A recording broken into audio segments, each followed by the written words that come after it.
School band આવશે, ભારતનું રાષ્ટ્રગીત બોલાશે અને હજુ એક કાર્યક્રમ તો આપણો બચેલો જ છે, એ કાર્યક્રમ રાખેલો જ છે. એટલે અહીંયા સ્ટેજ પર આવીને જેટલા નાચવા મળ્યું મને મળી ગયું. એટલે હું જોઈને બેહીને જોવે, પણ હજુ ગોપાલની ઈચ્છા હોય, ગોપાલની ખાસ ઈચ્છા છે. આખો તો કપાલ ડાન્સની ઈચ્છા હતી એની તો. નીલાય ના પાડી, સ્ટેજ પર રાખી દઈએ. નીલાય ના પાડી હું તો થાકી ગયો લે. હા એ વાત ખરી છે. જેનું જેનું ટીક થઈ ગયું એટલે મારું મધુરનું ટીક થઈ કર દો, બાકી રહ્યા એ.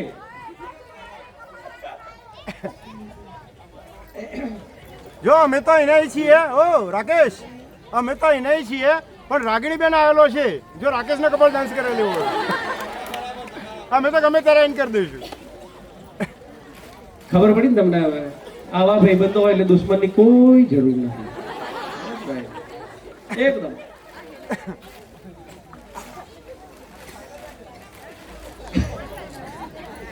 એના વાંધો ના હોય તો મને તો ખબર છે.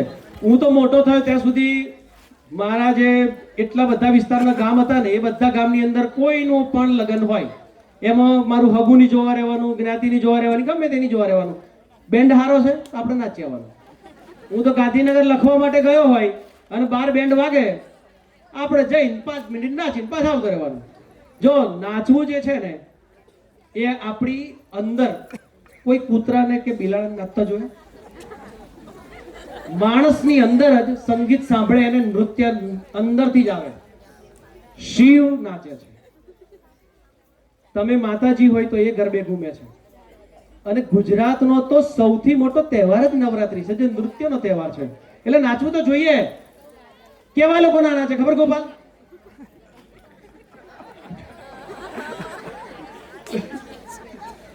મનીષા બેન કહે તો કહી દો. નેહા પેટમાં એક ડાન્સ જોયો છે નેહા. એટલો પેટમાં અને મગજમાં એટલો ક્રોધ ભરી રાખ્યો હોય. કઈ ગઈ નેહા? કરચલી તો આ બંધ કરજો ને. તો ગોપાલને કેવું હોય અહીંયા એમ જ થયેલું હોય એમ. એટલે એટલો બધો ગુસ્સો ભરી રાખ્યો હોય, એટલું વજન જ એટલું વધી ગયું ત્યારથી ના નચાય. અમે બધા તો હળવા ફૂલ છે, ગમે ત્યારે નાચી લઈએ. એટલે અમે તો નાચી જ લે છે. નીલન એમ તો બાલવાટિકામાં જે દાડે નાચવું હોય તે દાડે અભિનય ગીત કરી દે, એટલે એ તો નાચી જ લે છે. પ્રશ્ન તારો જ છે, અને બહુ ઘણું તો સ્ટેજના કારણે ચંદુભાઈનો. બીજાનો ખાસ પ્રશ્ન છે નહીં, એટલે રહેવા દઈએ છીએ. ઓર્ડર મળશે, ઓર્ડર મળે પછી જ બધાએ ઊભા થવાનું છે. કપડાં કોઈએ ખંખેરવાના નથી, કારણ કે એવી મૂર્ખાઈ આપણે નહીં કરવાની. કેટલાય લોકો નીચે બેસે એટલે કપડા પર ધૂળ તો ચોટી જ હોય ને, પછી એ હાથથી ખંચેરે. એટલે તાર કપડો પરથી હાથ ધૂળ રાખવાની કે હાથમાં રાખવાની છે, આમ ખંખેરે તો હાથમાં ધૂળ આવશે. એટલે એવું કરવાનું નથી. જે પ્રમાણે ઓર્ડર મળે એ પ્રમાણે ઊભા થઈશું. સાવધાનની સ્થિતિમાં કેટલાક લોકો ભૂલી ગયા હોય તો અમને રિવિઝન થઈ જશે. સાવધાન કેવી રીતે થવાય, રાષ્ટ્રગીતની બરાબર અદબ જાળવીશું. આપણો દેશ છે ને એની વિશેષતા જ આ છે. આ દેશના લોકોને નાચવાના, ગાવાના અને ભેગા થવાના ખાલી બહાના જ જોઈએ. જેવું કે ફાગવેલમાં મેળો છે તો હેડો ફાગવેલના મેળે, કે તરસંગ મેળો તરસંગના મેળે, ચોદનગઢ કે ચોદનગઢના મેળે, બહુ લાંબુ જવાય તો કે પ્રયાગરાજના મેળે. પણ ભેગા થઈ જવાનું, ગમે તેમ કરીને ભેગા થઈ જવાનું. તો આ ભેગા થવા વાળું જે કલ્ચર આપણા દેશે ઊભું કરેલું છે, આ દેશને પણ આપણે યાદ કરવો પડે.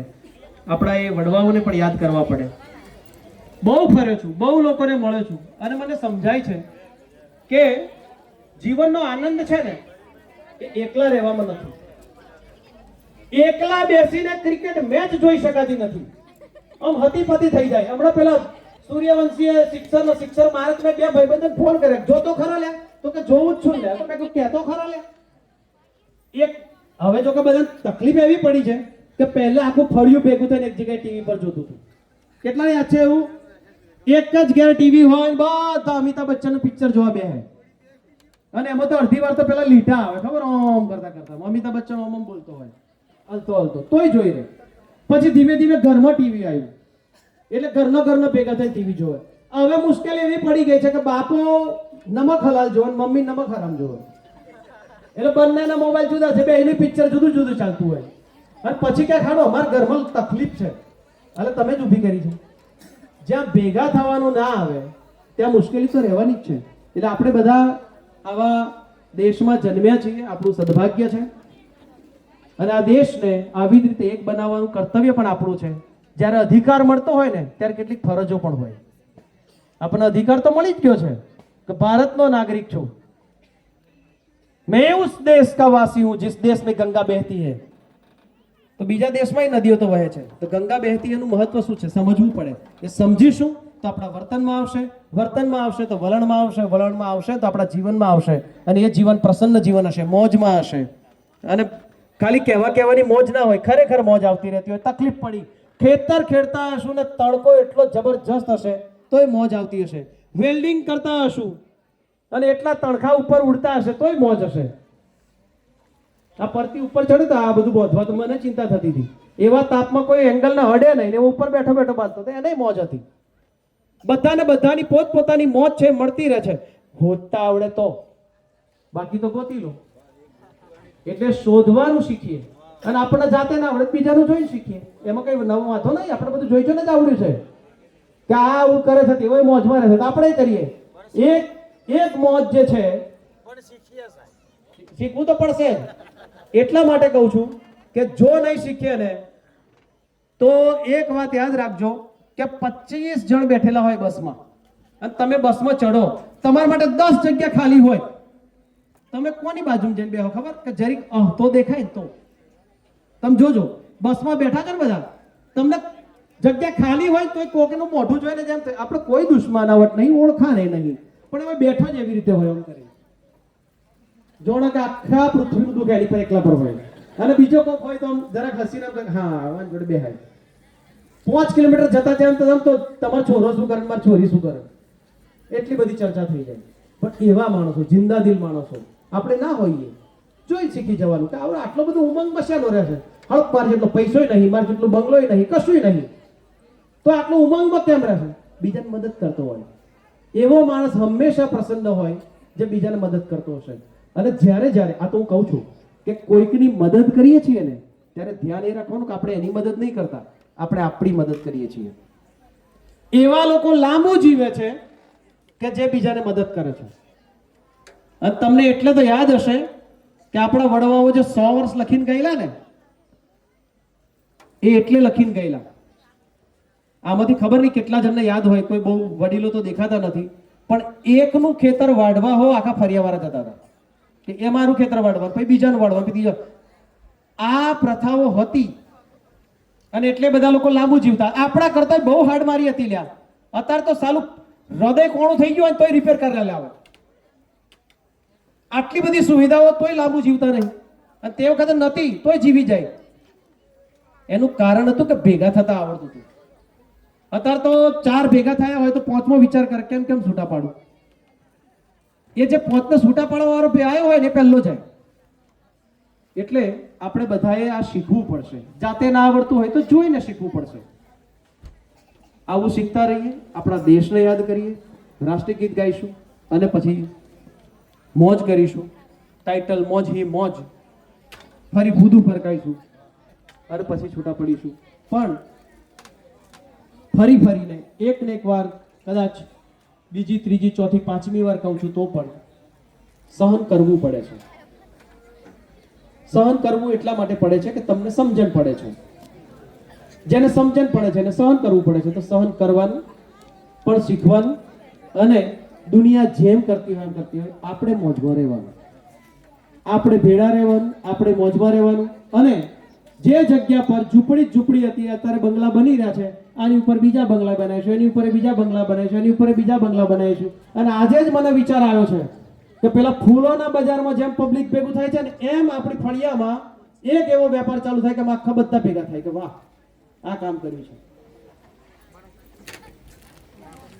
શાળા જોવા માટે અમેરિકાથી, અફઘાનિસ્તાનથી, અચ્છા આ કહેવાનું જ રહી જતું હતું. સાબરમતી આશ્રમ ગાંધીજીએ સ્થાપેલો, કેટલાને યાદ છે? કઈ જગ્યાએ આવેલો છે? અમદાવાદમાં આવેલો છે ને.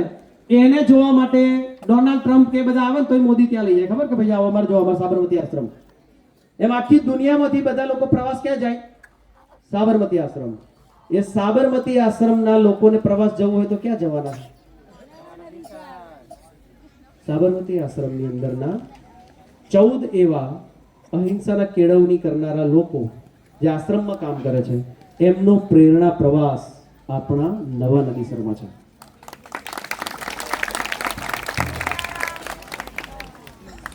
આ ક્યાંથી આવ્યું? આ એટલે આવ્યું છે કે આપણે બધાને ભેગા થતા આવડી ગયું છે.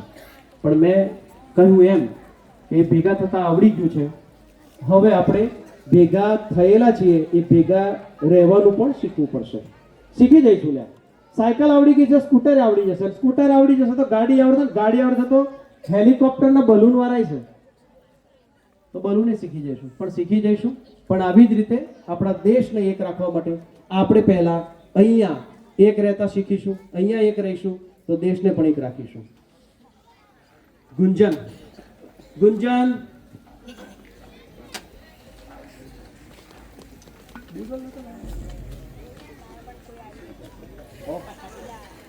થાકી ગયા.